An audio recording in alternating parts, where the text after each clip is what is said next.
무슨 일이니? 언니가 마음대로 낙서하고 날 밀었어.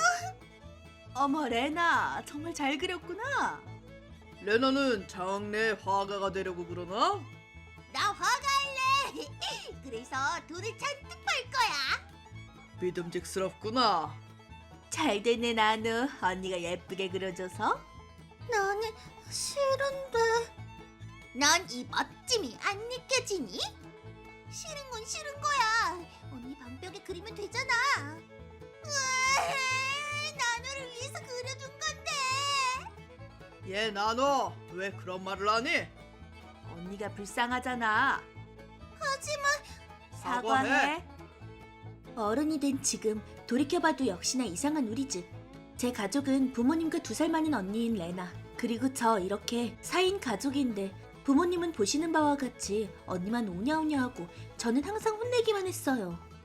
본가는 저희가 어렸을 때 부모님이 세운 건데 당시부터 언니의 제멋대로 한 점 때문에 자매인데 왜인지 방 크기가 2배 이상 차이 났어요.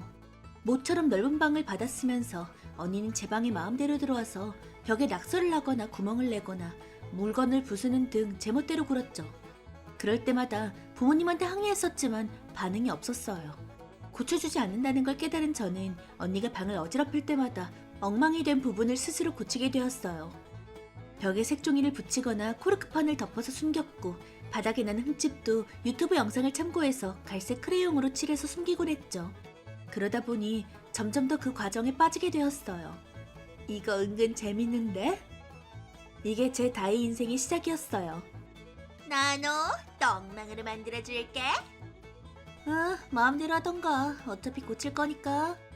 헐, 뭐야? 기분 나빠. 안 해? 재미없어, 그때도. 근데 네 방 점점 기분 나빠지고 있지 않아? 귀엽잖아. 누더기잖아. 응, 언니 때문이지? 네 센스 문제겠지. 이해 못하면 됐어. 내가 싫어하게 되지 않자 언니는 제 방을 어지럽히지 않게 되었어요. 하지만 집에서의 대우는 여전했어요. 부모님은 언니를 편애해서 언니의 용돈은 무제한. 한편 저는 문제집을 사야 할 때도 영수증을 제시해야 하는 수준이었어요. 그런 제가 고등학교 졸업과 동시에 본가를 나와서 자취를 시작한 건 지극히 자연스러운 일이었다고 생각합니다. 자취라고? 그건 딱히 상관없는데 지원은 안 할 거다. 학비도 네 알아서 해. 언니만으로도 벅차니까. 전혀 기대 안 하니까 안심해. 어차피 이럴 거라고 생각했어요. 언니는 원하는 학원에 다니면서 제대로 공부도 안 하고, 이런 말하긴 좀 그렇지만 F급 대학에 진학해서 부모 돈으로 매일 놀고 있으니 저희 집에 돈이 있을 리가 없죠. 고등학교 때부터 알바로 자금을 모아두길 정말 잘했어요. 저는 대학 근처에 오래된 대신 다이가 가능한 매물을 빌려서 살기 시작했어요. 자, 마음껏 다이하자. 이렇게 대학 생활을 하는 한편 지금까지 영상으로만 보며 동경하던 다이 생활이 시작된 거죠. 주인분께 허가를 받고 벽지나 바닥 등 가능한 모든 부분에 손을 댔습니다. 추억 삼아 작업 풍경은 찍어둬야지. 그리고 다이를 시작하고 3달 후. 다 됐다. 자, 들어와. 헐, 완전 예쁜데? 세상에, 그 겉모습으로는 절대 상상할 수 없는 문이 세련된 방이네. 워프인가? 현관에 전송장치라도 붙여놓은 거야? 나도 다이한 거야. 대박. 방에 친구를 초대해서 식사를 하고 있는데 친구 한 명이 어떤 제안을 해주었어요. 있잖아, 작업 과정 영상 같은 건 안 찍었어? 일단 찍긴 했는데. 그거 유튜브에 올리는 거 어때? 유튜브? 나는 학자금 대출해서 알바하면서 생활하고 있잖아. 만약 그 영상이 인기가 생기면 생활비에 보탬이 될지도 몰라. 오호라 라고 생각한 저는 친구들의 도움을 받아 채널을 개설했습니다. 신상 보호용으로 영상을 자동으로 가공해주는 프로그램을 만들어놨어. 대단하다. 이렇게 저는 제 다이라이프를 유튜브에 올리기 시작했어요. 초반에는 조회수가 100회 정도였어요. 하지만 영상을 올리기 시작한 지 3달째 자취하는 집의 다이 총집편 영상이 인기를 얻어 조회수 50만을 돌파. 그 효과로 단번에 구독자 수도 늘어나 훌륭히 수익화에 성공한 겁니다. 수익화 축하해. 박사 덕분이야. 오늘은 답례로 내가 밥 살게. 아니, 그럴 수 없지. 축하니까 내가. 아니, 내가. 그러시죠. 뭐야?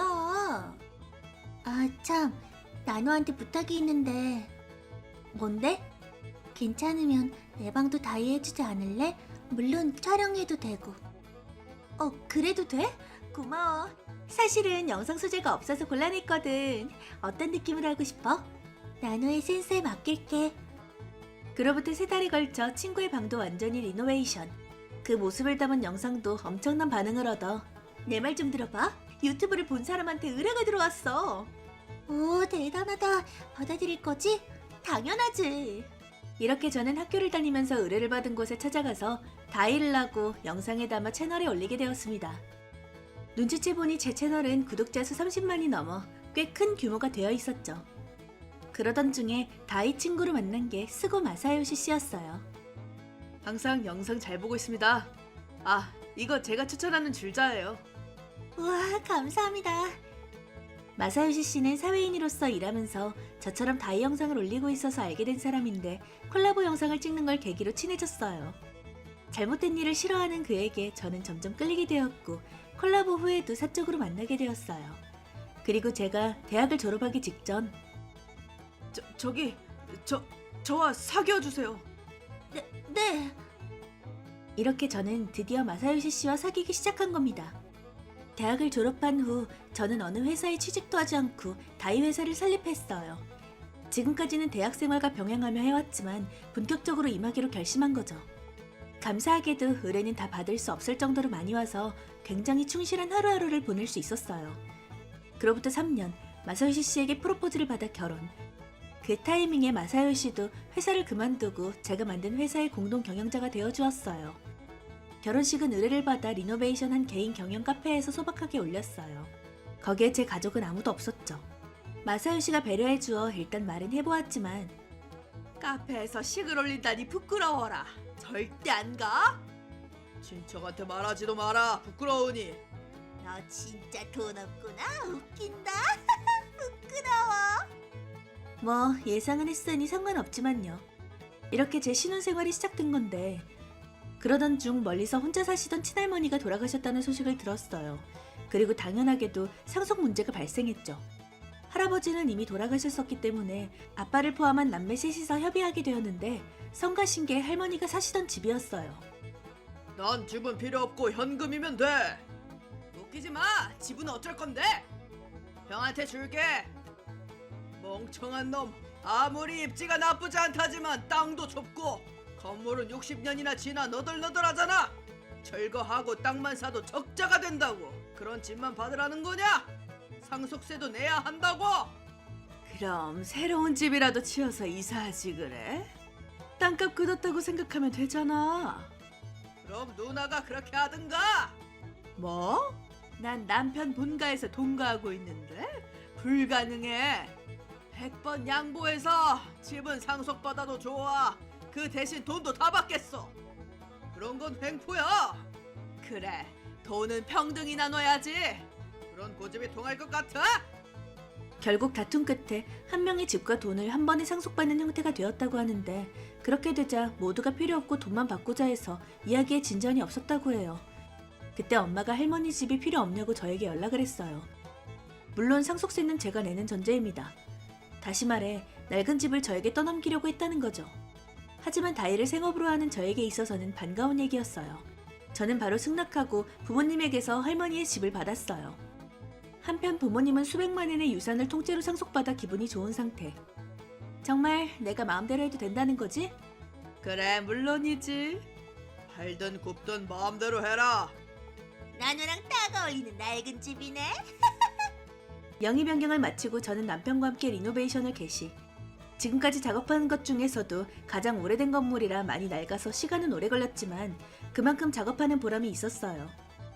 완성! 저희는 리노베이션한 할머니의 집으로 이사해서 살기 시작했어요. 그러자 예상치 못한 손님이 야호, 놀러 왔어. 언니, 설마 그 낡은 집이 이렇게 세련된 집이 될 줄이야? 무슨 볼일이야? 뭐야, 여동생네 새 집에 언니가 오면 안 돼? 옛날부터 남의 방을 실컷 망가뜨리던 사람이 뻔뻔하게. 무슨 소리야? 아, 이런 걸 말하는 건가? 미안, 손이 미끄러졌네. 나가. 일부러 와줬는데도 접대도 안 해주는 거야? 웃기지 마. 이 벽지 비용 청구할 거야. 뭐? 나노 주제 건방져. 언니야말로 비상식적이라고 생각 안 해? 남의 집에 멋대로 들어와서 일부러 더럽히다니. 엄마도 아빠도 네 방에서 무슨 짓을 해도 화내지도 않았는걸. 나는 예술가라고. 뭐야? 예술가라고 해봤자 자칭이잖아. 결국 비싼 회화 교실에 다녔지만 오래 다니지도 못했으면서. 지금도 대학을 졸업해놓고 일하지도 않고 부모님한테 기대고 있잖아. 우리 집에 올 틈이 있으면 취준이라도 하지 그래? 시끄러워, 바보 나노. 난 결혼해서 전업주부가 될 거니까 일하지 않아도 돼. 요즘 그런 여자를 받아주는 남자는 없거든? 있거든, 무례하긴. 불법 침입으로 경찰 부르기 전에 당장 나가. 웃기지 마. 문 열어 나노. 두고 봐. 그 후 저는 지인 변호사에게 상담해서 언니에게 손상된 벽지의 손해배상을 청구했습니다. 그러자 이번엔 부모님에게서 연락이 왔어요. 얘 나너 손해배상이라니 이게 뭐야? 장난하는 거니? 장난치는 거 아니야. 레나는 아무것도 안 했다는데? 그거 언니가 거짓말하는 거야. 네가 거짓말하는 거 아니야? 우연히 영상을 찍고 있었는데 볼래? 이제 알았어? 그렇다고 친언니한테 손해배상을 청구하다니 이상해. 친언니가 뭐라고? 내가 엄청난 시간을 들여서 깨끗하게 만든 집을 더럽혔는데? 새 집 벽지에 주스를 뿌리면 화나는 게 당연하잖아. 애초에 우리가 너한테 준 집이잖니. 이번엔 은혜를 들먹이는 거야? 유감이지만 큰아빠랑 고모한테 사정은 다 들었어. 내가 그 집을 받아간 덕분에 돈만 상속받을 수 있던 거라며? 그것도 상당한 금액일 말이야. 그 돈으로 가족 셋이서 여행 갔다면서. 나는 물론 초대받지 못했지만 오히려 감사받아야 하는 건 나 아냐? 따박따박 말대답. 그러니까 네가 귀엽지 않은 거야. 부모 말대로 따르는 게 귀여운 거라면 난 그런 거 필요 없어. 아무튼 손해배상금 지불해. 언니가 한 거잖니? 저기요, 언니가 한 거라고 해서 다 용서해주는 건 엄마 아빠뿐이야. 그리고 이번 일로 생각한 건데 언니도 이제 30살이 되니까 집에서 오냐오냐 좀 그만하고 상식을 머리에 심어주는 게 좋지 않을까?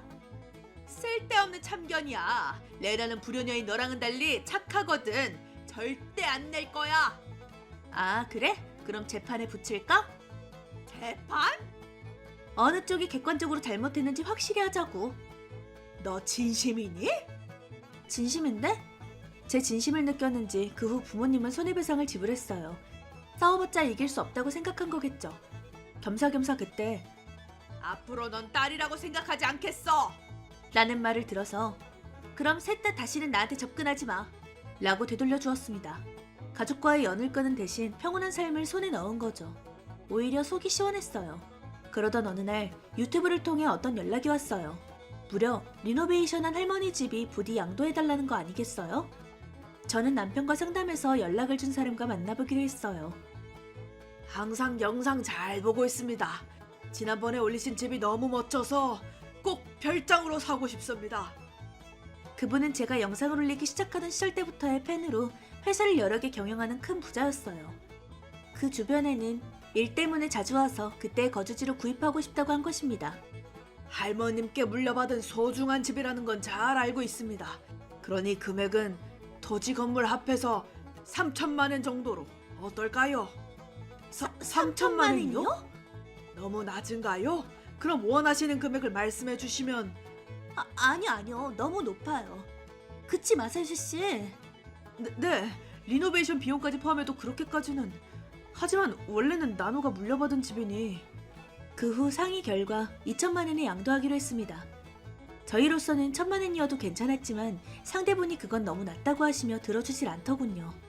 원래는 저희가 살 예정이어서 이런저런 짐을 들여놓았지만 이렇게 마음에 들어 하시는 분이 사는 걸 이 집도 더 좋아할 거라고 생각했어요.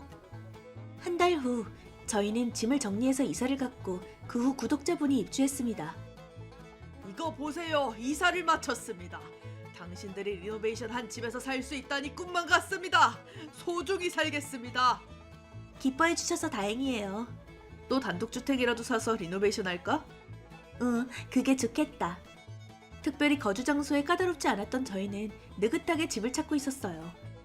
그런 평온한 나날이 또다시 제 가족에 의해 위협을 받을 줄은 꿈에도 몰랐지만요. 밤에 핸드폰이 울려서 화면을 보자 상대는 저렴한 언니였습니다.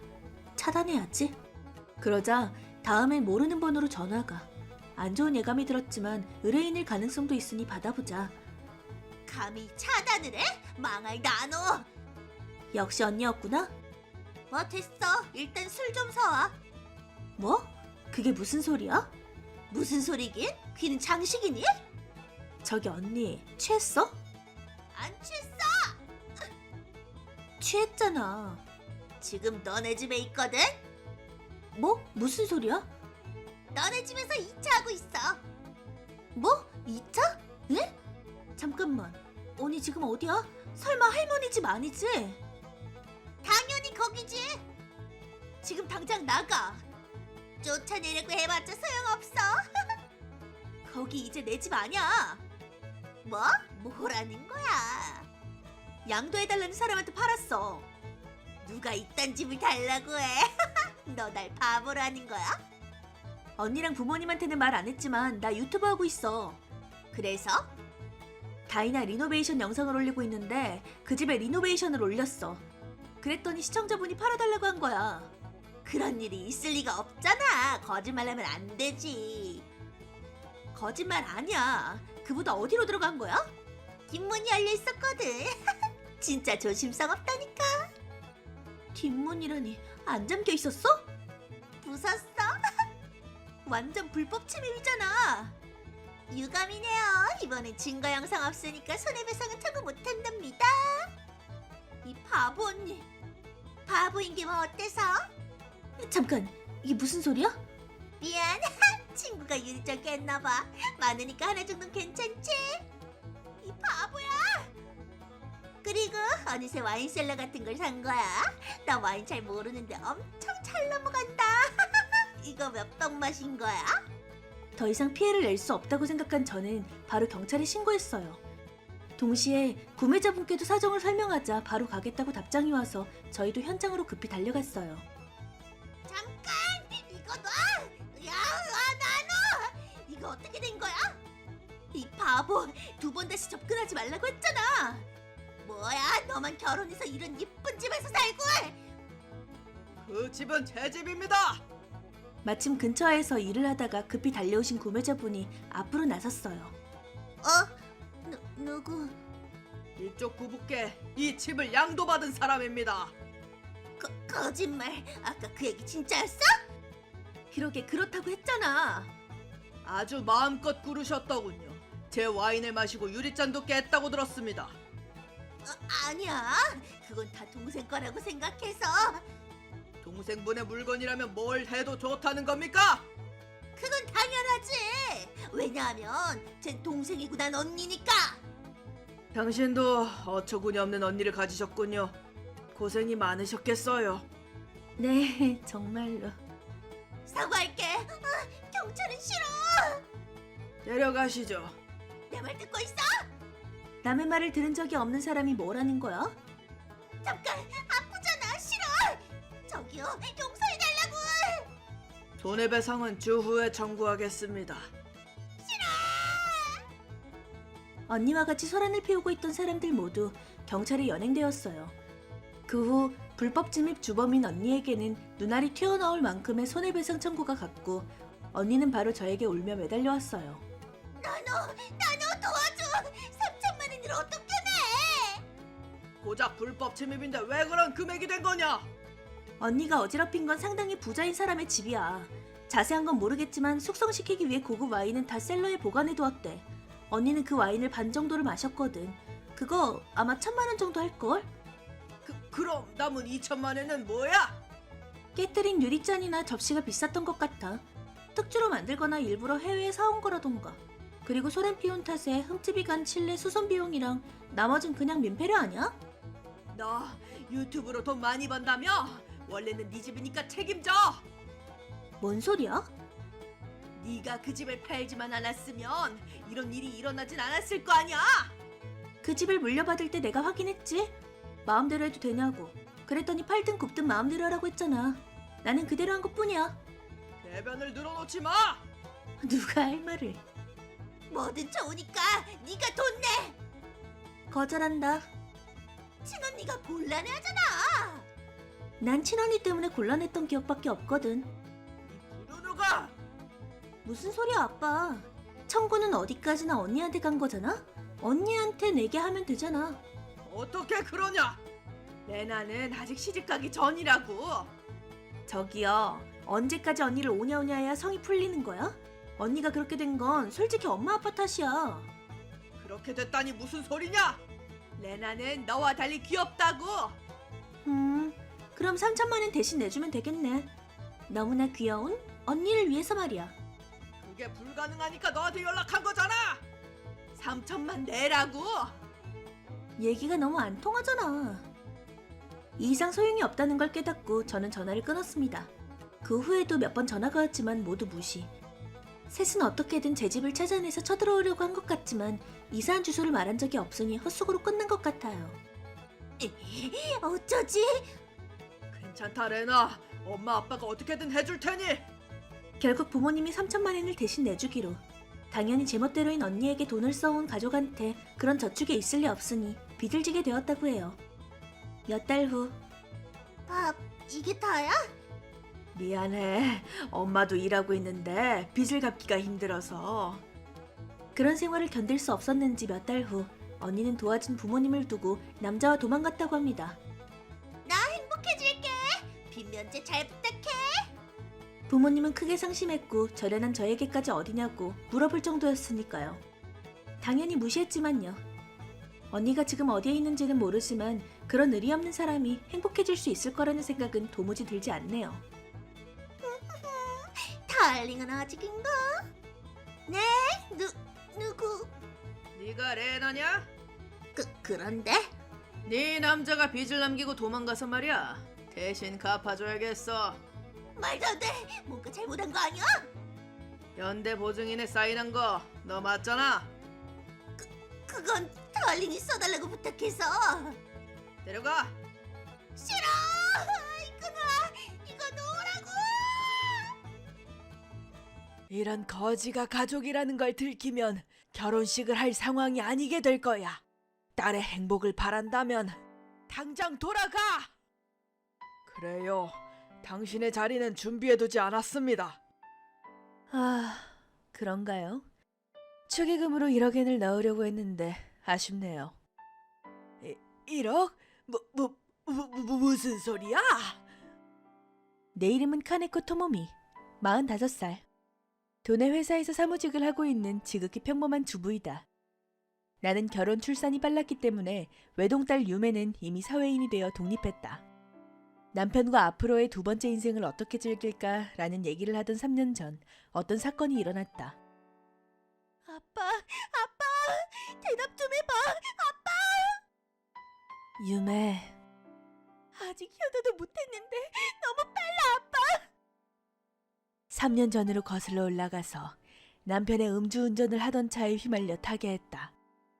대기업 모니로봇의 사장이었기 때문에 이 사건은 신문에도 크게 보도되었다. 그리고 1년 후 상처가 치유되지 않은 나에게 더한 불행이 닥쳤다. 하네코 씨, 잠깐 나 좀 볼까? 아, 네, 무슨 일이신가요? 우리 회사가 매수된다는 건 카네코 씨도 알고 있지? 네, 얼마 전에 들었는데 그게 왜요? 사실은 말이야. 그러면서 우리 회사도 큰 폭의 인건비 인하를 요구받았어. 오랫동안 노력해온 카네코 씨에게 이런 말을 하는 건 정말 마음이 아프지만 인사 정리로 자네가 해고 대상에 올랐어. 네? 해고요? 그래, 정말 미안해. 그런, 곤란합니다. 제가 남편을 사고로 잃었다는 건 알고 계시죠? 아무리 저축이 있다지만 이 나이에 재취직할 곳을 찾는 건 어려워요.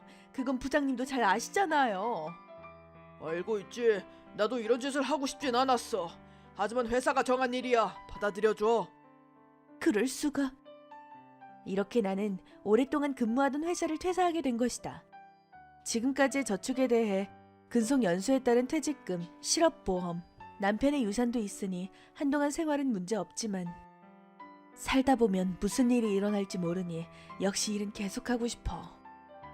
이렇게 불행이 이어지던 중 한 가지 좋은 소식도 있었다. 저기 엄마, 잠깐 괜찮아? 무슨 일이니? 사실은 오늘 중요한 보고가 있어서. 보고? 사실 계속 사귀던 세이지 씨와 결혼하게 됐어. 정말 축하해.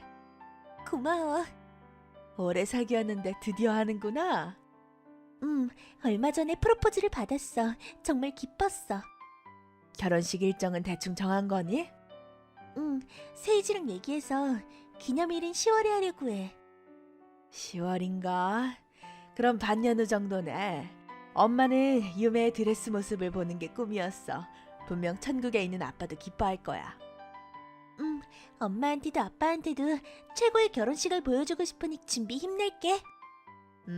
기대할게. 그래서 말인데 다음 주 토요일 비었어? 토요일은 무슨? 엄마 지금 일 안 해서 언제든 비어 있어. 아, 말하니까 슬퍼지네. 한동안은 인생의 방학이라고 생각하고 푹 쉬어. 그래서 말이야. 토요일에 세이진의 부모님께 인사하러 가려고 해. 만약 엄마가 일정이 없으면 그때 양쪽 집안끼리 얼굴을 마주하는 게 어떨까 해서. 그랬구나. 엄마 완전 괜찮아. 상대쪽 부모님께도 인사하고 싶으니까. 정말? 고마워. 그럼 다음 주 토요일 잘 부탁해. 장소가 정해지면 바로 연락할게. 알았어. 그리고 대면 당일. 처음 뵙겠습니다. 항상 저희 세이지가 신세를 지고 있습니다. 처음 뵙겠습니다. 세이지 엄마입니다. 앞으로 잘 부탁드려요. 처음 뵙겠습니다. 유메의 엄마입니다. 저야말로 잘 부탁드립니다. 어머님도 너무 긴장하지 마시죠. 오늘은 경사스러운 날이니까요. 편하게 얘기하시죠. 맞아요. 앞으로 가족이 되는 거니까요. 너무 신경 쓰지 마세요. 감사합니다. 처음 얼굴을 마주하는 거라서 굉장히 긴장했는데 사람 좋아 보이는 부모라 정말 다행이다. 이 사람들 곁이라면 유메도 분명 행복해질 수 있을 거야. 이때는 그렇게 생각했는데 세이지, 유메 씨, 잠깐 부모끼리 얘기 좀 해도 될까? 네? 부모님들끼리요? 잠깐 하고 싶은 말이 있거든. 그런가요? 하지만 웬만하면 다 같이. 그렇게 하자. 부모님들끼리 하실 얘기가 있을 테니까. 알겠습니다. 그럼 잠시 동안 저희는 자리를 비우겠습니다. 고마워. 미안하구나. 그래서 본론입니다만 회사에서 해고당했다는 건 사실인가요? 알고 계셨군요. 심지어 당신의 남편분은 3년 전에 돌아가셨다면서요. 네, 하지만 괜찮아요. 저축도 있고 유매도 자립했으니까요. 그런 문제가 아니잖아요. 네? 갑자기 왜 화를 내세요? 정말 말도 안 돼. 왜 해고당한 건가요? 당신이 무능하기 때문인 건가요? 대답해 주세요. 뭔가요, 갑자기? 됐으니까 대답해! 그래요. 이건 앞으로와도 관련이 있을 테니까요. 네. 제가 해고당한 건 회사의 영업 문제로 젊은 사원을 남기기 위해서 고연령 여성 사원들이 해고 대상이 되었을 뿐입니다. 과연 어떨지. 입으로는 뭐라고든 할 수 있으니까. 자식들이 자리를 비우자마자 세이지 씨의 부모는 손바닥을 뒤집듯이 고압적인 태도가 되었다. 게다가 내가 해고를 당한 건 대체 어떻게 한 거지? 유메가 세이지 씨한테 얘기해서 그걸 통해 들었나? 그렇다고 하더라도 약혼자의 엄마에게 이런 태도라니 너무 비상식적이다. 그렇게 생각해서 나는 강한 태도로 돌려받았다. 저기, 아까부터 무슨 말을 하고 싶으신 건가요? 이렇게까지 말하는데 모르겠어? 당신같이 가난하고 회사에서 해고당하는 사람이 우리의 가족이 된다고? 그게 얼마나 부끄러운 건지 알아? 그런 말씀을 하셔도 거지가 가족이 된다니 금전 문제라도 휘말리면 우리도 참을 수 없을 겁니다. 저기요, 아까부터 가만히 듣고 있자니. 우리에게 대항할 셈입니까? 우리 남편도 아들도 인류기업에 근무하는 초엘리트라고요. 당신이 그런 태도를 취한다면 약혼 파기를 해도 좋습니다. 따님의 행복을 빼앗으실 건가요? 어떻게 할 건가요? 뭐 이런 쓰레기 같은 인간들이 다 있어? 하고 싶은 말은 많았지만 여기서 화를 내면 유매의 결혼은 백지가 되고 만다. 나는 필사적으로 화를 눌렀다. 죄송합니다. 유매의 행복이 제일이니 저는 아무 말도 하지 않겠습니다. 알면 됐어. 하지만 그 대신 유매만은 행복하게 해주세요. 그 이상은 바라지 않으니까. 뭐 따님은 당신과 달리 우수한 아이니 그건 안심해 주십시오. 다만 저희와는 일절 엮이지 않을 것을 약속해 주세요. 아시겠지요? 이것도 따님의 행복을 위한 겁니다. 알겠습니다. 다녀왔습니다. 얘기는 끝났나요? 그래, 자리를 비우게 해서 미안했다. 역시 유매의 어머니와는 얘기가 잘 통할 것 같아. 이렇게 대면은 종료. 게다가 돌아갈 때는 세이지 군에게도 이런 말을 들었다. 오늘 일을 유매한테 말하면 어떻게 될지 아시겠죠? 잘 부탁드립니다. 과연 유매는 이 집에 시집가서 행복해질 수 있을까? 시어머니와 며느리 문제는 먼 옛날부터 이어져 온 여자 사이의 골깊은 문제. 심지어 자기 아들의 우수함을 자랑해대는 여자다. 지금은 잘 지내도 조금이라도 유매에게 마음에 안 드는 점이 있으면 아들에게 있는 말 없는 말 다 붙여서 이혼으로 몰아넣을지도 모른다. 역시 사실을 말해야 되나? 하지만 유매는 세이지 씨를 사랑하고 나는 마지막까지 결론을 내지 못했다. 결국 답을 내지 못한 채 정신을 차려보니 결혼식 당일이었다. 안녕하세요. 신부의 엄마인 카네코 토모미라고 합니다. 카네코님이시군요. 잠시만 기다려주세요. 네, 저 대단히 죄송합니다. 실례지만 초대장은 있으신가요? 초대장? 신부의 엄마니까 초대장 같은 건 없어요. 그렇군요. 사실은 신랑님께 신부의 어머님은 결석이라는 연락을 받아서 자리도 준비하지 않은 상태입니다. 네?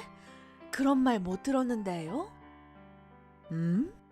왠지 궁상 맞은 느낌이 든다 했더니 역시 와 있었구나.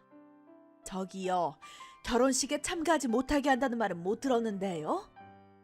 못 들었다고? 그때 말했잖아. 앞으로 다시는 우리와 엮이지 않겠다고 약속해달라고. 그렇게 말했지만 소중한 딸의 새로운 출발이라고요. 그 정도는 보여줄 수 있잖아요. 그 정도라니. 결혼식에 출석하는 게 가장 부끄럽다는 걸 모르는 거야? 이런 거지가 가족이라는 걸 들키면 결혼식을 할 때가 아니라고. 딸의 행복을 바란다면 당장 돌아가. 그래요. 당신의 자리는 준비해두지 않았습니다. 아, 그런가요? 납득했으면 당장 나가! 참가할 수 있다면 축의금으로 1억엔을 내려고 했는데 아쉽네요. 1억? 무슨 소리야? 당신한테 그런 돈이 있을 리가 없잖아. 거짓말하지 마. 어라? 말 안 했었나요? 사실 저희 남편은 생전에 대기업 모니로봇의 사장이었거든요. 모니로봇의 사장이라니 설마? 세이지의 아버지는 얼굴이 창백해졌다. 모니로봇 전 사장이 교통사고로 세상을 떠났다는 뉴스는 크게 보도되었으니 세이지 씨도 대기업에서 근무하는 이상 그런 정보는 체크하고 있을 터. 효과는 적중이었는지 세이지의 아버지는 입을 다물었다. 여보, 왜 그래요? 남편은 회사 경영 이외에도 개인적으로 주식 투자에 성공했습니다. 제게 남겨진 총 자산은 대충 10억엔 정도예요. 10억? 아니 아까부터 뭐야? 거짓말을 할 거면 좀 더 현실적인 금액을 제시하지 그래? 여기 증거인 예금 통장입니다. 거짓말. 그럼 당신은 전혀 거지가 아니라는 거야? 네, 처음부터 그렇게 말했는데요. 그럼 해고를 당해도 아프지도 가렵지도 않은 거잖아. 오히려 일하지 않아도 평생 놀고 살 수 있는 금액이야. 어디까지나 남편이 남겨준 것이니 제가 직접 벌어서 생활하고 싶었거든요. 딸과 딸이 앞으로 가질 가족을 위해서 최대한 많이 남겨주고 싶었어요. 그건 다시 말해 세이지한테도? 또 눈빛 바뀌는 것 좀 봐. 일단 사장 부인이었던 시절도 있으니 이렇게 돈 얘기에 변모하는 사람을 보는 건 결코 드문 일이 아니다. 특히 주위를 신경 쓰는 사람이라면 꼭 이렇게 된다는 걸 알고서 말한 것이다. 지옥에 떨어뜨리려면 낙체가 큰 게 좋으니까. 하지만 두 분 입장에서는 이렇게 돈이 있어도 부끄러운 거죠. 가난한 거지요. 천국의 남편에게도 잘 전해둘게요. 그리고 말이지요. 남편은 생전에 딸을 굉장히 사랑해서 딸이 결혼하게 되면 결혼식 비용과 축의금을 많이 내주고 싶다고 유언을 남겼어요. 결혼식 비용도? 네, 그런 1억엔을 축의금으로 내려고 한 건데 가난한 저는 참여하지 못하는 것 같으니 이 얘기는 백지로 돌릴 수밖에 없겠네요. 그럼 실례하겠습니다. 잠깐 기다려. 유메의 아버님이 그런 마음을 갖고 계셨다면 결혼식에도 꼭 참가해 주셔야지. 그쵸 당신? 아, 그렇습니다. 저도 같은 아비로서 아버님의 마음을 잘 압니다. 그러니 꼭 참가해 주셔서. 뭐? 엄청난 태도 변화네. 지금까지의 폭언들은 우야무야 넘어갈 생각인가요?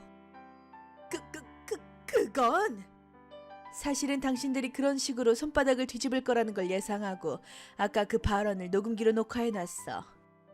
뭐? 거짓말이지? 21세기 새로운 방식이지. 이거 식장에 틀고 와도 되려나? 아니, 그건 곤란해. 회사 관계자들도 잔뜩 초대했다고. 시끄러워. 후회봤자 이미 늦었어. 이봐, 멋대로 식장에 들어가지 마. 어라? 아까는 결혼식에 참가해달라고 했잖아요? 또 태도를 바꾸는 건가요? 여러분, 잠깐만요. 어라? 엄마! 오늘은 안 오는 게... 유메, 엄마 와버렸어. 드레스 잘 어울린다. 고마워. 저는 신부의 엄마인 토mom이라고 합니다. 오늘 식을 개최하기 전에 여러분께 들려드리고 싶은 게 있습니다. 이 음성을 들어주십시오. 나는 아까의 녹음기를 식장에 있는 모든 사람들에게 들려주었다. 그러자 모든 걸 알게 된 유메가 엄청나게 화내기 시작했다. 잠깐, 세이지, 이게 어떻게 된 거야? 이거 알고 있었어? 그건 게다가 어머님과 아버님도 제 엄마를 이렇게 무시하다니 최악이에요. 모처럼 중요한 날이었는데 이 사실을 알게 된 이상 결혼식을 할 때가 아니네요. 와주신 분들께는 죄송하지만 결혼은 파기하겠습니다. 그런 기다려. 무슨 소리니? 적어도 결혼식만큼은. 유메, 됐어.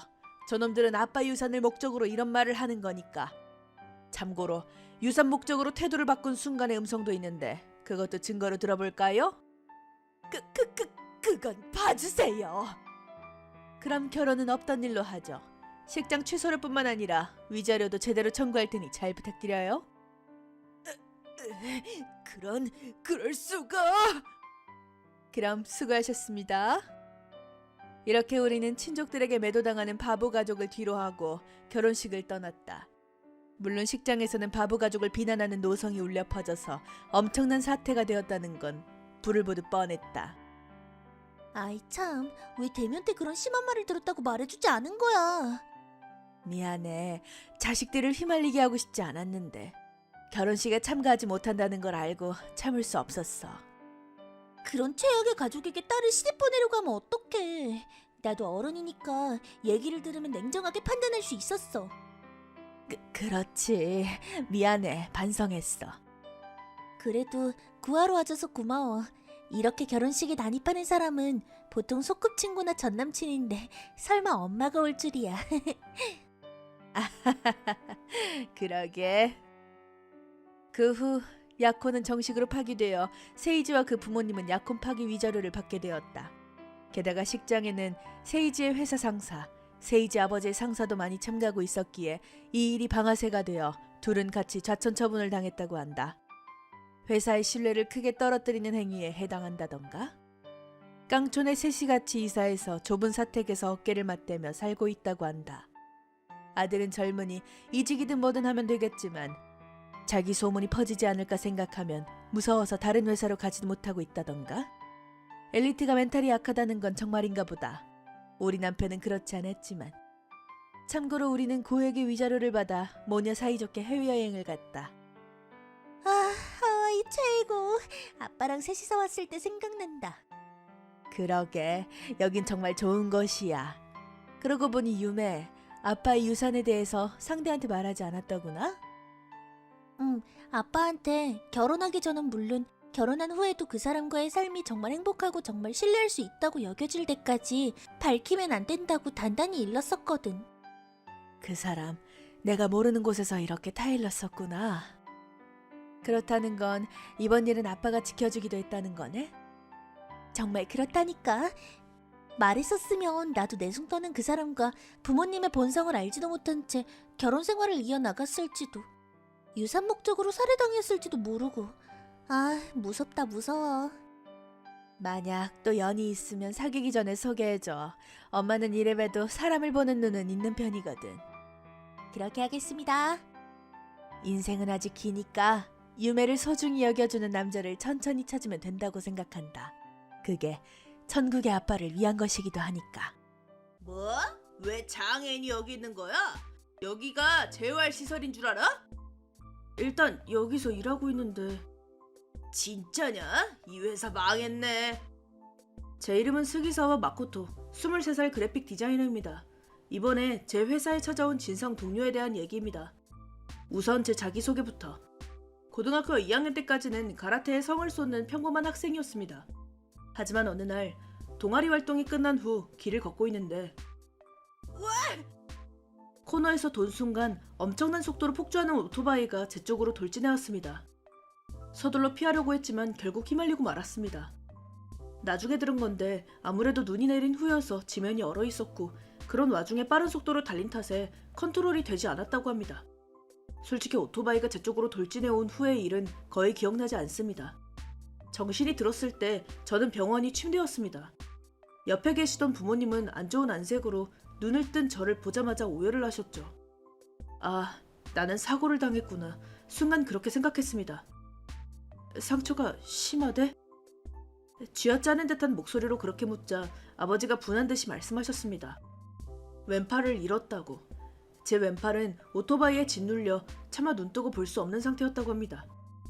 의사는 선택의 여지도 없이 팔꿈치부터 아래를 절단할 수밖에 없었다고 설명했습니다. 영문을 알 수 없었습니다. 오른손잡이이긴 하지만 그렇다고 위로가 되지는 않습니다. 저는 팔을 한짝 잃고 만 것입니다. 왜, 어째서... 저는 한동안 패닉에 빠졌습니다. 어머니는 그런 저를 그저 울면서 안아주셨죠. 마치 지옥 같은 시간이었습니다. 그 후 사고를 일으킨 사람의 부모님이 사죄하러 왔습니다. 성심성의껏 사과해 주셨지만 사고를 일으킨 본인은 오지 않았습니다. 그도 다쳐서 입원 중이라고 했습니다. 다만 저와 달리 후유증이 남는 큰 상처는 아니라고 합니다. 이렇게 불합리할 수가 있냐며 화가 치솟았습니다. 사과받는다고 뭐가 달라지나요? 라고 무심코 말해버렸지만 철회할 마음이 들지 않을 정도로 저는 초췌한 상태였습니다. 그로부터 얼마 후 저는 왼팔에 의수를 끼우고 재활을 시작했습니다. 재활에는 최선을 다했지만 이미 없어진 왼팔이 아프거나 가려워서 뭐라 형용할 수 없는 불쾌함에 휩싸였습니다. 갑작스레 몸의 일부를 잃은 사람에게 일어나는 환상통이라는 증상이라는 설명을 듣고 너무나도 슬펐던 기억이 납니다. 그래도 가해자의 부모에게 위자료와 치료 비용은 충분히 받아서 금전적인 부담을 부모님께 끼치지 않은 건 불행 중에 다행이었습니다. 다만 동아리는 그만둬야 하게 되었고 퇴원한 후 무엇을 삶의 낙으로 살아야 할지 모르게 되었습니다. 어렸을 때부터 계속했던 가라테가 제 마음의 버팀목이었다는 걸 이때 깨달았습니다. 그 후로 부끄럽지만 비뚤어진 생활을 하고 말았습니다. 학교를 무단으로 쉬고 늦은 밤에 밖을 나가는 등 방종하게 지냈습니다. 하지만 부모님이 끈기 있게 저를 위로하고 지탱해 주셔서 고3 가을쯤에는 갱생할 수 있었습니다. 나 제대로 학교 다닐게 라고 말했을 때 오랜만에 부모님의 미소를 본 것 같았습니다. 그때부터는 다른 삶의 낙을 찾으려고 이런저런 생각을 했습니다. 그러던 때 담임 선생님께 제안을 받았습니다. 미술부 동아리에 참가해보지 않겠냐고. 사실 저는 가라테 말고도 취미로 그림을 그렸었습니다. 다친 후로는 전혀 그리지 않았지만 전에는 심심풀이 정도로 자주 그렸었습니다. 담임 선생님은 미술부 선생님으로 미술부 고문이시기도 합니다. 수업에서 제출한 제 그림이 아주 좋았다면서 여러 번 저를 설득하셨습니다. 이런 식의 3학년 신입부원은 이례 중에 이례였지만 시험 삼아 입부해봤습니다. 막상 해보니 굉장히 즐거워서 푹 빠지게 되었습니다. 팔을 잃기 전보다 더욱 그림 그리는 걸 좋아하게 된 거죠. 이렇게 저는 또 다른 삶의 낙을 찾을 수 있었습니다. 제대로 연습한 적이 없었으니 미대에 들어갈 정도의 스킬은 없었지만 디자인 관련 기술을 배울 수 있는 전문학교에는 갈 수 있을 것 같았습니다. 저는 거기서 디자인을 배우고 지방에서 집과 가까운 디자인 회사에 입사했습니다. 빌딩 내에 공간 하나를 빌리고 있는 작은 회사였지만 선배도 사장님도 좋은 분들이라 제 팔에 대해 이해해 주셨습니다. 입사로부터 3년이 지난 지금 저는 충실한 회사인 생활을 보내고 있습니다. 그러던 어느 날 선배 디자이너인 나카오 미야 씨에게서 이런 라인이 왔습니다. 저기 사장님한테 그 얘기 들었어? 그 얘기라뇨? 본사에서 우리 쪽으로 오는 사람이 있대. 그것도 다음 주부터. 본사에서요? 그런 건 처음 들어요. 나도 처음이야. 영업 보러 온다고 하던데? 어떤 사람일까요? 나도 자세한 건 모르는데 나이는 스기사와랑 비슷한 정도래. 그렇군요. 잘 지낼 수 있을지도. 나이가 가까운 동성이 지금까지 없었으니 친해질 수 있도록 힘낼게요. 응원할게. 사실 저희 회사는 조금 떨어진 곳에 있는 본사의 자회사입니다. 다만 서로 사람을 보내는 일은 기본적으로 없었어서 저도 그쪽으로 가본 적은 없었습니다. 그런 만큼 이번 인사는 이례였습니다. 그리고 찾아온 인물은 안녕하세요. 후쿠이 신이치입니다. 굉장히 의욕이 없어 보이는 젊은 사람이었습니다. 영업직이니 일단 정장 차림이었지만 대충 입고 있어서 껄렁한 사람일 것 같다는 첫인상. 나이는 저와 같고 입사 시기도 같다고 했지만 친해질 수 있을 것 같진 않았습니다. 하지만 일단은 같은 사무실에서 일할 테니 제대로 인사를 하러 갔는데 뭐? 왜 장애인이 여기 있는 거야? 여기가 재활시설인 줄 아냐?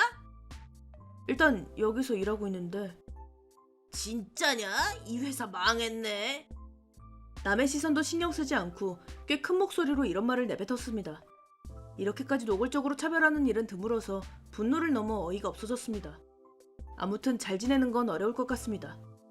그 후로 저희 회사는 전체적으로 그에게 휘둘리게 되었습니다. 우선 아무튼 불성실해서 시킨 일을 제대로 하지 않았습니다. 못하는 게 아니라 그저 의욕이 없어서 하지 않은 것입니다. 영업부 선배가 주의를 주어도 적당히 흘려듣고 아무것도 변하지 않았습니다. 게다가 왜인지 저를 눈엣 가시로 여겨서 야야 장애인! 편의점에서 점심 좀 사와. 미안, 아직 일이 남아있어서. 뭐? 조금은 도움이 되라고. 장애인이라고 너무 편하게 사는 거 아니냐? 그런 건 아닌데. 아 됐어. 아 참 쓸모가 없다니까. 이런 식입니다. 만일을 위해 말해두지만 제 일은 한 손이어도 별로 지장이 없었습니다. 나름 공헌하고 있다고 생각했는데 이런 말을 들으니 가슴이 따끔거립니다. 제가 이런 취급을 받는 걸 주변 사람들도 당연히 눈치챘는지 어느 날 나카오 선배가 이런 말을 해주셨습니다. 저기 그 후쿠이라는 신입 완전 스기사와를 무시하고 있지? 점심을 사오라니 일진 중학생도 아니고. 저도 오랜만에 들었어요. 미안해. 나도 주의를 줬는데. 들어먹질 않으니 어쩔 수 없죠. 그나저나 어떻게 그런 태도를 취할 수 있는 걸까요? 기분 탓인지 사장님도 강하게 말을 안 하시는 것 같고. 나도 이상해서 본사에 있는 지인한테 물어봤어. 그런데 깜짝 놀랐잖아. 그 사람 본사 사장님의 친아들이래. 정말요?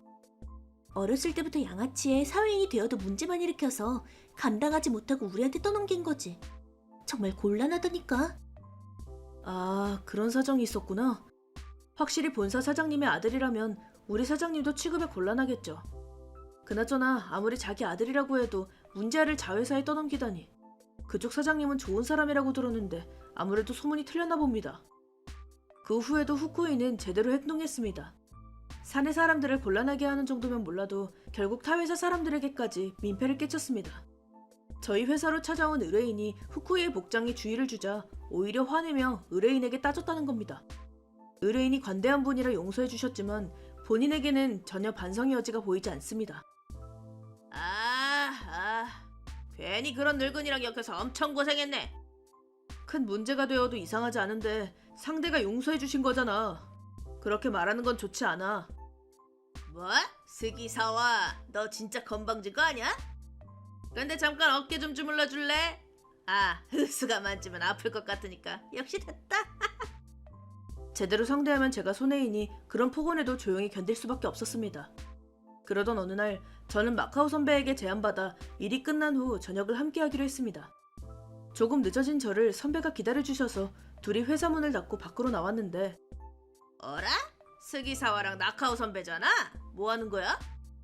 운이 나쁘게도 후쿠이랑 딱 마주치고 말았습니다. 한 발 먼저 돌아간 줄 알았더니 아무래도 술을 마시고 있었나 봅니다. 친구인지 질이 나빠 보이는 사람들 몇 명과 걷고 있었습니다.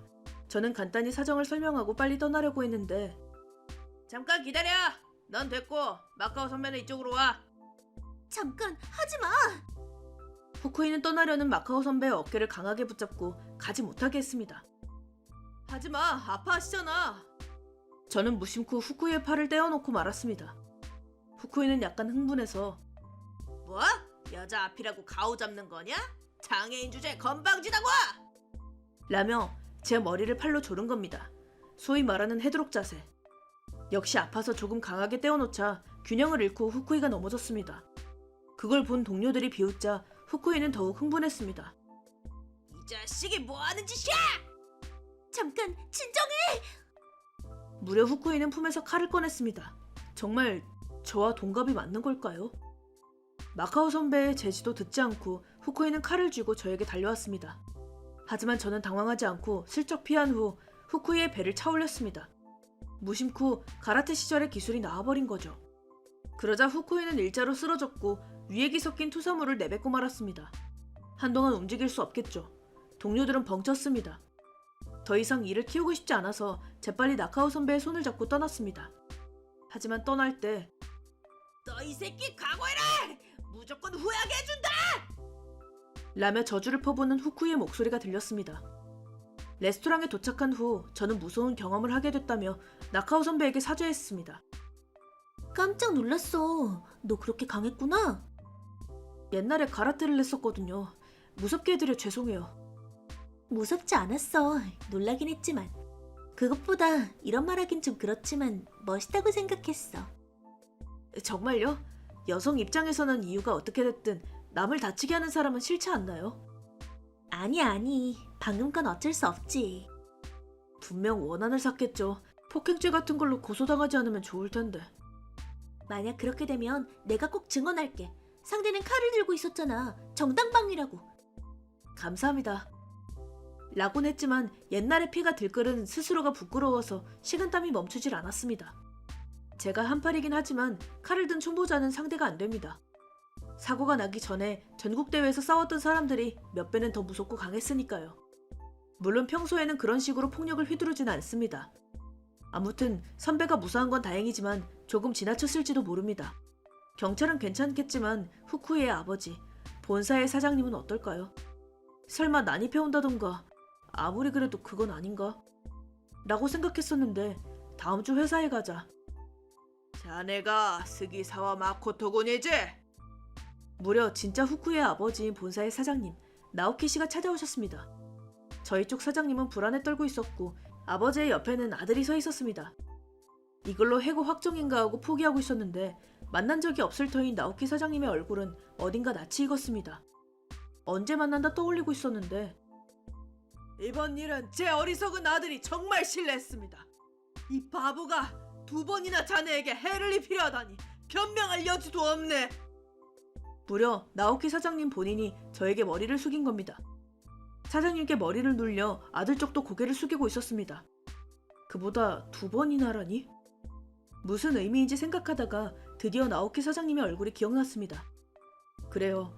제가 입원했을 때 사죄하러 온 부모가 눈앞의 남성. 그분의 아들이 제 팔을 앗아갔다는 것이며 다시 말해 네? 후쿠이가 그때 오토바이로 폭주했던 남자라는 건가요? 그래, 맞아. 이게 무슨 기묘한 인연일까요? 물론 저는 몰랐고 후쿠이 시니치도 저를 몰랐다고 합니다. 그때 결국 퇴원한 후에도 시니치가 저에게 사죄하러 오는 일은 없었으니 당연하겠죠. 나중에 들은 얘기지만 시니치는 조금도 반성하지 않았고 나오키 사장님은 그런 태도로 사과하는 건 오히려 실례일 거라고 판단하셨다던가. 저희 부모님과도 상의하여 앞으로 다시는 엮이지 않을 걸로 결론을 지었다고 합니다. 제 이름도 시니치가 적반하장으로 굴며 접근하려고 하면 큰일이니 알려주지 않았다고 합니다. 보통 가해자가 무슨 원한이 있다는 거야 라고 생각하겠지만 시니치는 제가 피하지 않아서 사고가 일어난 데다 자기까지 다치게 했다고 말하고 다녔다고 하니 정말 이렇게 답없는 바보가 있구나 싶어서 놀랐습니다. 너라는 걸 정말 몰랐어. 계속 놀려서 미안해. 용서해줘. 그렇게 말해봤자 아니 내가 사고 상대든 그렇지 않든 네가 한 짓은 다 잘못된 행동이었어. 그의 말대로다. 넌 정말 몇 번 마음을 바르게 먹으라고 타일러도 소용이 없구나. 시니치는 울 것 같은 얼굴로 아버지에게 물었습니다. 저기 아빠, 나 제대로 사과했지? 그러니까 내쫓는 것 좀 봐줘. 어제의 흥분한 모습은 그림자도 없이 필사적으로 아버지에게 용서를 빌고 있군요. 그러자 아버님은 있는 힘껏 아들을 때렸습니다. 바보 같은 놈! 당연히 사과해야지! 그걸로 용서한다고 한 적은 없다! 좀 봐줘. 입 다물어! 두 번 다시 내 앞에 얼굴 들이밀지 마라! 시니치는 그래도 매달리려고 했지만 결국 아버지에게 끌려가듯이 회사에서 쫓겨났습니다. 그 후 사장님 본인이 직접 얘기를 들려주시기로. 아들 시니치는 어른이 되고도 정신을 못 차렸고 당신 회사에서 고용하긴 했으나 사람들에게 민폐만 끼쳤다고 합니다. 이렇게 된 거 마음을 강하게 먹고 집에서 쫓아내서 스스로의 힘으로 생활하게 하려고 했다고 합니다. 하지만 이번에는 아내분이 그걸 강하게 반대해서 최종적으로 자회사 쪽에 맡기게 되었다고. 하지만 계속 이대로 둘 생각은 없었고 사실은 수면 아래에서 아내와 이혼을 위해 움직이고 있었다고 합니다. 아내는 아들을 오냐오냐 하느라 아들을 괴롭히게 하는 일은 절대 하지 않았습니다. 낭비도 심하고 제멋대로 구는 건 아들과 마찬가지라 점점 실증이 났다고 하셨습니다. 아들과 함께 본인의 생활 공간에서 쫓아내기 위해 증거를 모으고 변호사와 얘기해서 마침 준비가 된 시점에서 저와 싸움 소동이 벌어졌다는 얘기가 들어왔다는 것이죠. 시니치는 일방적으로 폭력을 당했다고 주장했지만 평소 행실이 행실인지라 믿을 수 없었다고 합니다. 그리고 누구와 다퉜는지 들었을 때 상대가 저라는 걸 알고 나오키 사장님은 분노하셨습니다. 제가 이 회사에 들어온 건 우연이지만 사장님은 제 이름을 기억하고 계셨다고 합니다.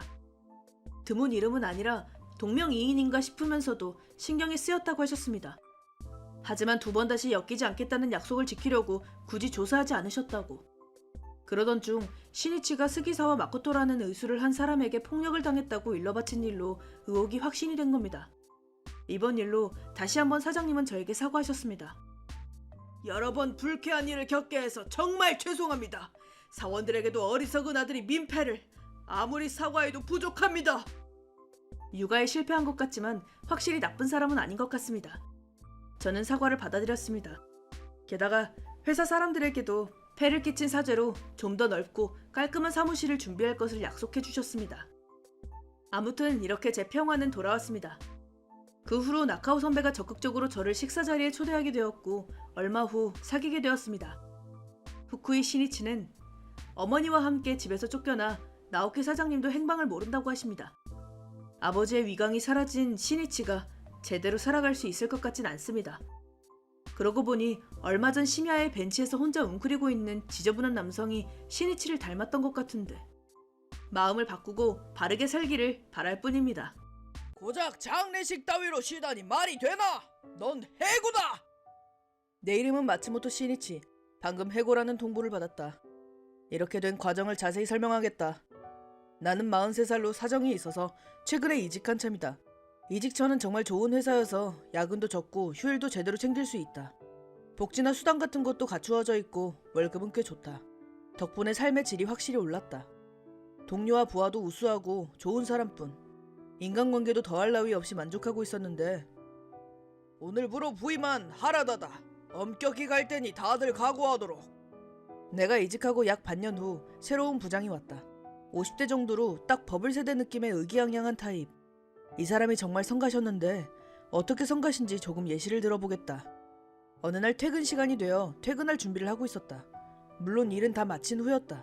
그때 이봐, 벌써 퇴근하는 거냐? 다들 아직 일하고 있는데. 제 일도 끝냈고 도와달라는 말도 없었습니다. 그러니 오늘은 이만 퇴근하겠습니다. 너는 하라고 한 일밖에 못하나? 그런 태도로 용케 지금까지 해왔군. 아, 그건가? 일을 너무 못해서 차라리 빨리 돌려보내는 게 회사의 보탬이 되는 놈. 우리 회사는 야근을 지향한다. 우연히 내 퇴근 준비가 빨랐을 뿐 바로 다른 사원들도 퇴근하기 시작했을 것이다. 부장님도 알고 있었을 텐데 이런 폭언. 덕분에 다들 퇴근하기 어려운 분위기가 되어서 최악이다. 또 다른 날 회의에서 사용할 자료를 부장님에게 전달했을 때의 일이다. 그럼 하야시 씨에게 수정해달라고 말씀드리겠습니다. 뭐? 왜 하야시에게 부탁해? 네가 해야지. 그거 하야시 씨가 작성한 거라서요.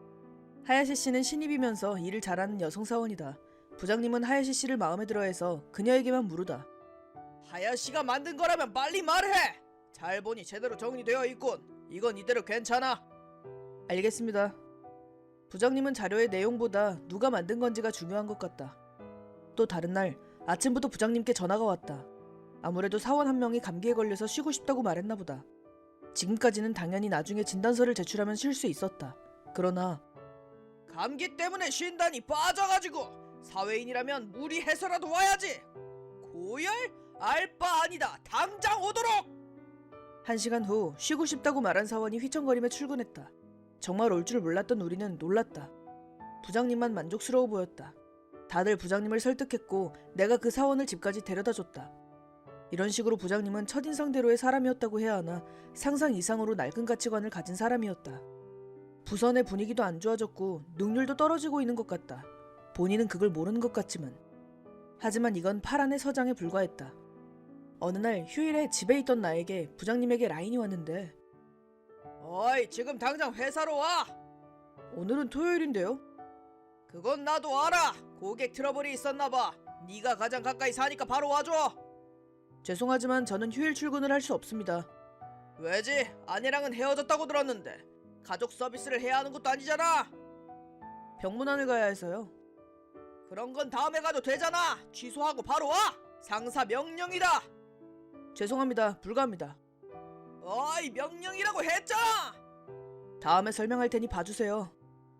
당연한 듯이 휴일 출근을 명령할 줄이야. 심지어 왜 이렇게 잘난 듯이 구는 거야? 그럼 준비도 끝났으니 가볼까? 병문안은 내가 무슨 일이 있어도 휴일에 출근할 수 없는 이유이다. 왜냐하면 그 상대가 나에게 무엇보다 소중한 사람이니까. 안녕, 지난주에 말했던 만화 가져왔어. 고마워, 아빠. 병문안 상대는 13살이 된 딸 아야. 아야는 몇 년 전부터 입원해 있었는데 아마 병원을 나갈 수는 없을 것이다. 난병을 앓고 있기 때문이다. 치료를 시도했지만 성과가 없어서 여명이 얼마 남지 않은 상태. 남은 시간을 가능한 한 많이 아야와 함께 보내고 싶어서 회사를 바꾼 것이다. 조금만 더 일하다가 긴 휴가를 내서 마지막까지 곁에 있을 생각이다. 곧 아야가 세상을 떠날 거라고 생각하면 견디지 못할 것 같지만 그 탓에 딸에 남겨진 시간에 그림자를 드리울 수는 없다. 나는 최대한 밝은 모습으로 대하며 아야가 외롭지 않도록 하고 있다. 참고로 아야의 엄마인 마치코는 현재 행방불명. 그건 딸의 병이 발견된 지 한 달도 지나지 않았을 때의 일이다. 이봐, 어떻게 된 거야? 집안 물건은 몽땅 사라져 있고 책상 위에 있는 사인된 이혼이 신고서는 대체 뭐야? 설명해줘. 설명할 것도 없잖아. 나랑 헤어져줘. 제정신이야? 아야는 병에 걸렸다고. 내가 있는다고 낫는 것도 아니잖아. 그런 문제가 아니잖아. 더 이상 집안에서 썩어나는 건 못 참겠어. 지금이 기회라고. 부탁이니까 방해하지 말아줘. 나는 아야만을 위해서 내 인생을 낭비하고 싶지 않아. 지금 무슨 소리를 하는 건지 아는 거야? 나는 꿈을 이루고 싶은 것뿐이야. 이해해줘. 이제 됐어. 넌 정말 변해버렸구나. 2번 다시 우리 앞에 얼굴을 내밀지 마. 그래, 그렇게 할 거야. 믿기지 않겠지만 이래봬도 침무이다. 하지만 솔직히 이렇게 될 거라고 생각했다. 처음에는 지극히 평범한 엄마이자 아내였던 미치코는 딸이 초등학교 5학년이 되었을 즈음부터 변하기 시작했다. 수상한 다단계에 빠져든 것이다. 이벤트나 세미나 때문에 매일같이 외출하느라 거의 집에 없게 되었다. 게다가 가게를 모두 맡긴 것이 잘못이었는지 내 돈을 물처럼 쓰게 되었다. 그 일로 여러 번 말싸움을 하게 되어 부부 사이도 험악해졌다. 점점 딸에 대해서도 무관심해져 최근 몇 년 동안은 별 대화도 하지 않았다. 입 밖으로 내지는 않았지만 가족의 존재를 속박으로 느끼는 것 같았다. 아야가 병에 걸렸다는 걸 알았을 때도 미치코는 진심으로 아무래도 좋다는 식으로 굴었던 것이다. 이제는 엄마 이전의 인간으로서 끝났다. 나와 헤어진 후 본가에 의지하려고 했지만 이런 비정한 짓을 했으니 세상이 그렇게 두지 않았다. 미치코는 극대노한 아버님과 어머님께 의절당했다고 한다. 그 이후 연락이 없지만 최대한 불행한 꼴을 당하기를 바라고 만다. 그런 고로 나는 휴일에 반드시 아야의 병실로 가서 같이 시간을 보낸다. 외로울 텐데 엄마 얘기를 꺼내지 않는 아야에게는 미안한 마음으로 가득하다. 맞다. 어제는 할아버지랑 할머니도 와주셨어. 또 용돈 달라고 했지? 들켰어? 이날은 굉장히 기운이 넘쳤지만 항상 이런 건 아니다. 계속 자고 있거나 제대로 밥을 먹을 수 없을 정도로 몸 상태가 안 좋아질 때도 드물지 않다. 이런 평범한 부녀 사이의 대화도 손에 꼽을 정도이다. 딸과 대화할 때는 항상 눈물을 참느라 필사적이었다. 하지만 아직 시간은 남았다. 조금만 더 있으면 휴가를 낼 수 있으니 매일같이 있어야지. 그렇게 생각했는데 내가 방문한 다음날 이른 아침 딸의 상태가 급변했다. 병원에서 연락을 받아 달려갔을 때 아야의 호흡은 금방이라도 멈출 것 같았다. 아야, 아빠 왔다. 아야는 슬쩍 눈을 뜨고 이쪽을 봤다. 말할 여유는 없는 것 같았지만 확실히 나를 보고 살짝 웃었다. 아야. 아야는 그대로 잠들듯이 숨을 거두었다. 나는 너무나도 갑작스러운 일에 그저 멍해졌다. 이해하지 못해서인지 눈물도 나오지 않는다. 그저 얼빠진 상태로 사망신고와 장례식 등 여러 수속을 처리해야겠다고 멍하니 생각했다. 맞다. 회사에도 전화해야지. 다들 출근하고 있을 시간이다. 몇 번의 신호 후 전화를 받는 건 친한 동료인 와타나베라는 남성으로 부장님은 외출 중이라고 알려주었다. 다시 전화한다고 했지만 내 목소리에서 이변을 느낀 건지 와타나베가 심각하게 물어본다. 따님한테 무슨 일 있었어? 그 한마디로 나는 모든 걸 받아들일 수밖에 없어졌다. 아야는 세상을 떠났어. 어쩔 수 없는 슬픔이 덮쳐와 설명도 못하고 계속 울었다. 와타나베는 사정을 눈치챘는지 부드럽게 말을 걸어주었다. 부장님한테는 내가 말해둘게. 제대로 따님이랑 이별하고 와. 미안. 사과할 일이 아니잖아.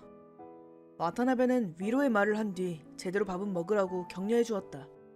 그 후 정신없이 딸의 장례식을 마치고 일단락 되었지만 역시 회사에 나갈 마음은 들지 않았다. 장례식 휴가 후에 유휴를 낼 수 있는지 부탁해볼까 생각하고 있는데 마침 와타나베에게 라인이 왔다. 고생이 많다. 잠은 잘 자고? 와타나베, 장례식에 와줘서 고마워. 뭐 어떻게든 자고 있어. 가능하면 조금 더 쉬고 싶은데 부장님 데스크에 계셔? 됐어. 쉴 거면 그대로 쉬어. 부장님께는 내가 말해둘 테니까. 그렇게까지 부탁할 수는... 신경 쓰지 말라니까. 남을 배려할 때가 아니잖아. 와타나베는 정말 좋은 녀석이다. 몇 번 병문 안에 와준 데다 장례식까지 와주었다. 자기에게도 딸이 있어서 내 마음을 뼈저리게 이해한다고 했던가. 그나저나 그 부장 성격상 내가 쉬는 걸 좋지 않게 생각할 게 틀림없다. 그런 부장님에게 싫은 소리를 듣지 않도록 와타나베가 벽이 되어주려는 거겠지. 일단 사양하지 않고 휴일 연장 수속은 와타나베에게 맡기기로 했다. 몇 시간 후 무사히 휴일 따냈어. 한동안 푹 쉬어. 라는 고마운 연락을 받았고 그로부터 사흘 정도 아무것도 하지 않고 그저 딸에 대해서 생각했다. 하지만 계속 우울해하고 있을 수만은 없다. 내가 정신을 못 차리면 천국에 있는 딸도 안심하지 못하겠지. 스스로를 위로하고 기력을 조금씩 되찾아갔다. 그런 생각을 하던 때 무려 전처에게서 연락이 왔다. 얼마 전에 아야의 장례식이 있었다면서? 어, 왜 알려주지 않은 거야? 난 엄마라고. 그런 말을 할 자격이 있어? 그래, 맞는 말이야. 하지만 그 후로 많이 반성했어. 그러신가요? 아무튼 집에 가도 될까? 향이라도 올리게 해줘. 그 후에 여러모로 얘기 좀 하자. 거절한다. 그런 짓을 할 시간이 있으면 빚을 갚기 위해 일하는 게 어때? 어떻게 빚에 대해 하는 거야? 아버님이 조사하셨대. 알려주셨어. 그럼 얘기가 빠르겠네. 부탁이야. 정말 큰일 났어. 아빠랑 얘기하고 싶으니까 중재해줘. 나에게 연락한 건 아야 때문이 아니라 돈 때문이었구나. 우리 집에 오면 경찰 부를 테니까 그런 줄 알아? 아니야, 정말 아야 일이 슬퍼서. 그러는 김에 나도 도와달라고 하려던 거였어. 난 아야에게 영락한 엄마 모습을 보여주고 싶지 않아. 나도 널 시야에 넣고 싶지 않고. 2번 다시 연락하지 마. 사실은 장례식에 미치코를 불러야 할지 고민했다. 그런 여자지만 그래도 딸이 없어지면 조금은 자기가 한 짓을 후회할 거라고 생각했기 때문이다. 하지만 미치코의 아버지인 호리카와 토오루 씨가 지금 미치코의 상태를 조사해 주셨다. 거기서 알게 된 건 미치코는 빚더미에 앉았다는 사실. 그 다단계를 아직도 계속하고 있었는데 사기 같은 수법으로 권유하다가 고소당할 뻔했다고 한다. 이젠 답이 없다. 아무리 세상을 떠났다고 하지만 그런 녀석을 딸에게 접근시키고 싶지 않았다. 그래서 장례식에도 부르지 않고 앞으로 일절 관여하지 않기로 결심했다. 하지만 연락수단을 모두 차단하고 몇 시간 후 인터폰이 울렸다. 화면에는 아무도 없어서 이상하게 생각하고 문을 열자 무려 미치코가 엎드리고 있었다. 아, 사각지대에 있었던 건가? 미치코라는 걸 알았다면 나가지 않았을 텐데. 무슨 속셈이야? 당신한테도 아야한테도 못할 짓을 했습니다. 부디 향이라도 올리게 해주세요. 그건 진심이야? 당연하죠. 믿지 못하시겠지만 저는 아야를 사랑했습니다. 너무나도 슬픕니다. 제발 향만이라도. 나는 계속 고민했다. 하지만 안 된다고 하면 이대로 계속 무릎을 꿇고 있을 생각이겠지. 이웃들 시선도 있으니 나는 마지못해 미치코를 집에 들였다. 미치코는 여러 번 감사 인사를 하고 아야의 불단에 손을 합장했다. 눈물을 흘리는 것을 보고 옛날에 행복했던 시절이 떠오르고 말았다. 하지만 이별 인사 다 했으면 돌아가줘. 그렇게 말해도 좀처럼 돌아가려고 하지 않는다. 나는 어이가 없었다. 이 녀석 역시 진짜 목적은 돈이었구나. 아버님과의 사이를 중지하진 않을 거야. 의절당했으면서 뻔뻔하긴. 부탁이야. 빚을 다 갚고 싶어. 그럼 다시 그 시절처럼 같이 살자. 나 마음을 고쳐먹을 테니까. 아야가 살았을 때 그렇게 말해주길 바랐어. 나는 소중히 넣어뒀던 일기를 건넨다. 아야가 매일매일 힘이 들어가지 않은 손으로 열심히 쓴 것이다. 거기엔 나와 무슨 얘기를 했는지, 건강해지면 뭘 할 건지, 그리고 엄마와 보낸 날들이 얼마나 즐거웠는지 자세히 적혀 있었다. 이건 네가 아야를 번거롭게 생각하게 된 후에도 아야는 널 좋아했어. 그런데 넌 한 번도 병문 안에 오지 않았지. 아야의 마음을 계속 배신한 거야. 나는 마지막을 봐. 아야는 죽기 직전이 돼서야 결국 널 포기했어. 내가 정말 좋아하는 가족, 아빠랑 할아버지랑 할머니 두고 가는 건 싫다. 슬프게 하고 싶지 않아. 미치코는 자기가 쓰여있지 않은 그 페이지를 보고 이번엔 진심으로 눈물을 흘렸다. 앞으로는 스스로 어떻게든 하겠습니다. 제가 잘못했습니다. 폐를 끼쳤습니다. 그렇게 말하고 터덜터덜 떠났다. 이걸로 미치코에 대해서는 끝이 난 거겠지. 내 안에서도 마음이 정리되어 다음날 직장에 나갔다. 폐를 끼친 것을 사죄하자 동료들이 다들 따뜻한 태도로 맞이해 주어서 조금 마음이 편해졌다. 하지만 어려움이 해결되면 새로운 어려움이 오는 법. 부장님에게 인사를 하러 가자. 고작 장례식 따위로 며칠이나 쉬다니 말이 되나? 넌 해고다! 진심으로 하는 말인지는 모르겠지만 이건 말이 심하잖아. 지금까지의 모든 일이 머릿속에서 떠올라 내 안에 무언가가 끊어졌다. 진심으로 하는 말씀이십니까? 그래, 뭐 무릎 꿇고 빈다면 다시 생각해줄 수도 있지만 무릎 따위를 꿇을 리가 없잖아요. 실례하겠습니다. 나는 발을 돌려 어떤 장소로 향해 어떤 인물과 대화했다.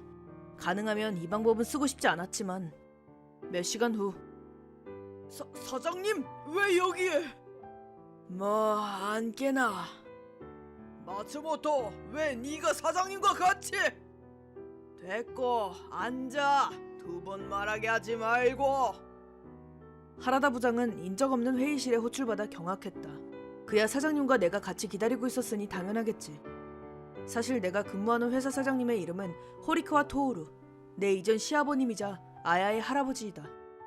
애초에 내가 이 회사에 들어온 것도 호리카와 사장님의 배려였다. 딸과 지낼 시간을 확보하기 쉽도록 융통성 있는 자신의 회사에서 고용해 주신 것이다. 딸이 한 짓에 대한 최소한의 보상이라고도 하셨다. 애초에 후계자가 되는 것도 아닌데 사장님과 관계가 있다는 걸 알면 주변 사람들도 나를 대하기 어려워지겠지. 그래서 나와 사장님의 관계는 일부 사람들밖에 모르고 당연하지만 하라다 부장도 모른다. 아무튼 하라다 부장을 안 치고 나와 사장님의 관계성을 설명했다. 점점 얼굴이 창백해지는 부장. 내 손녀의 장례식 따위로 일을 쉰 것을 질책했다지. 아니요. 진심으로 한 말이 아니라 농담으로는 해도 되는 말인가? 죄송합니다. 견디지 못하고 그 자리에서 무릎을 꿇는 하라다 부장. 하지만 사장님은 냉철한 목소리로 일이 아니더라도 자네의 갑질 때문에 많은 사원들이 피해를 보고 있네. 신이 치곤 증거도 모였다지. 네, 음성 데이터로부터 다른 사원들의 증언까지 완벽합니다. 자네 처우에 대해서는 임원들과 함께 회의할 테지만 희망은 가지지 말도록. 이렇게 하라다 부장은 반론하지도 못하고 고개를 숙이고 있었다. 사실은 나뿐만 아니라 와타나베나 하야시 씨, 감기인데 억지로 출근해야 했던 사원 등에 결탁해서 지금까지 수많은 갑질 증거를 모으고 있었다. 이게 도움이 되는지 얼마 후 하라다 부장은 해고당했다. 50살 넘어서 이직 활동이라 안쓰럽게 됐다. 사장님은 저런 인물을 부장으로 임명한 것을 사과했지만 윗사람에게 아양 떠는 저 사람의 본성을 꿰뚫어 보는 건 어려운 것이다. 신고하자 바로 해결해 주셨으니 감사하고 있다. 나는 아직도 회사에 남아 일을 계속하면서 혼자 살고 있다. 완전히 일어섰다고는 할 수 없지만 앞을 보게 된 것 같다. 아참, 다음 주 아야의 성묘를 갈 예정이다. 전 시부모님과 반성하고 신변을 정리한 전처와 넷이서 말이다. 미치코와 앞으로 다시 가까워질 일은 없겠지만 아야에게 부모님이 함께 모인 모습을 보여줄 수 있는 건 기쁠 따름이다.